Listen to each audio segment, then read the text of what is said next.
ο Άγιος Νικόλαος, ο ποιμένας της αγάπης και ο προστάτης των θαλασσών.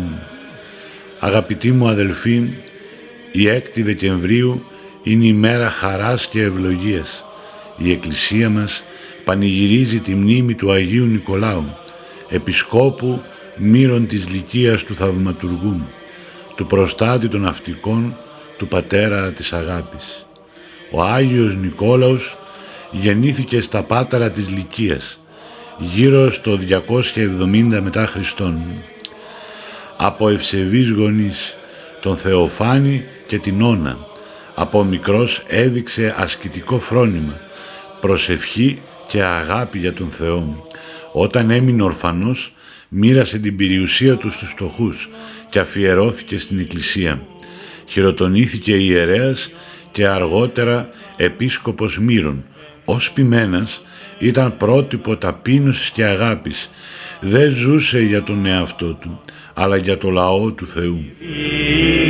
Ξένων, ορό και παράδοξον, ουράνων των σπήλαιων θρόνων, χερουβικών την παρθένων, την Σε εποχές διωγμών, ο Άγιος Νικόλαος φυλακίστηκε για την πίστη του.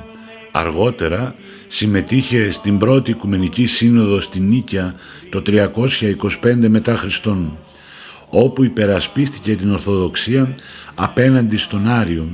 Η παράδοση λέει ότι βλέποντας τον Άριο να βλασφημεί, ο Άγιος Νικόλαος τον χαστούκισε. Παρότι τιμωρήθηκε προσωρινά, η Εκκλησία αναγνώρισε το ζήλο του και τον αποκατέστησε.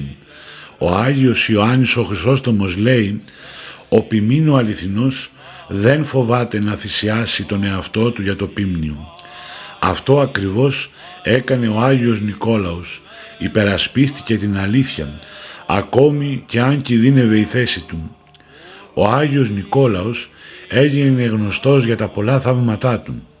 Έσωσε 3 νέους από άδικο θάνατο, αποκαλύπτοντας την αλήθεια στο δικαστή. Βοήθησε 3 φτωχές κοπέλες να παντρευτούν, ρίχνοντας κρυφά χρυσά νομίσματα στο σπίτι τους. Έσωσε από βέβαιο πνιγμό ναυτικούς, εμφανιζόμενος θαυματουργικά στη θάλασσα. Γι' αυτό και τιμάται ως προστάτης των ναυτικών και όλων όσο κινδυνεύουν.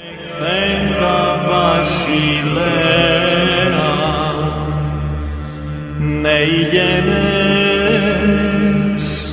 μάγων λεγόντων παιδίων Άννας, ου αστήρεφάνη που... Η Εκκλησία τον υμνεί ως κανόνα πίστεως και εικόνα πραότητος. Κανόνα πίστεως γιατί υπερασπίστηκε την Ορθοδοξία. Εικόνα πραότητος γιατί η ζωή του ήταν γεμάτη αγάπη και ταπείνωση.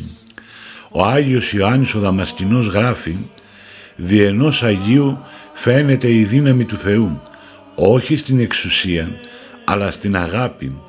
Ο Άγιος Νικόλαος είναι ακριβώς αυτό, η αγάπη που γίνεται δύναμη.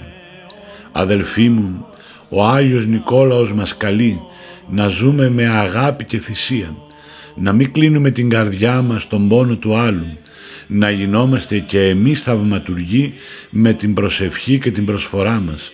Ο Άγιος Πορφύριος έλεγε: «Η χαρά είναι δώρο του Χριστού». Ο Άγιος Νικόλαος έζησε αυτήν τη χαρά, γιατί έδωσε όλη του την καρδιά στο Χριστό και στους ανθρώπους. Ηρώδησας φέρος, ούτες ηγεσίες η μάγη εν Βιθλέμ, προσκυνούσι Χριστός συνδόρης, Σήμερα που τον τιμούμε, ας ζητήσουμε τη μεσιτεία του, να μας προστατεύει στις δυσκολίες, να μας γαληνεύει στις τρικυμίες, να μας οδηγεί στο Χριστό. Ο Άγιος Νικόλαος είναι φως μέσα στο σκοτάδι, είναι πατέρας και προστάτης. Είναι ο Άγιος που δείχνει ότι η αληθινή δύναμη είναι η αγάπη. Ας τον ακολουθήσουμε, ας γίνουμε κι εμείς άνθρωποι της αγάπης, της πίστης, της θυσίας, γιατί μόνο έτσι η ζωή μας θα γίνει ένα θαύμα. Αμήν.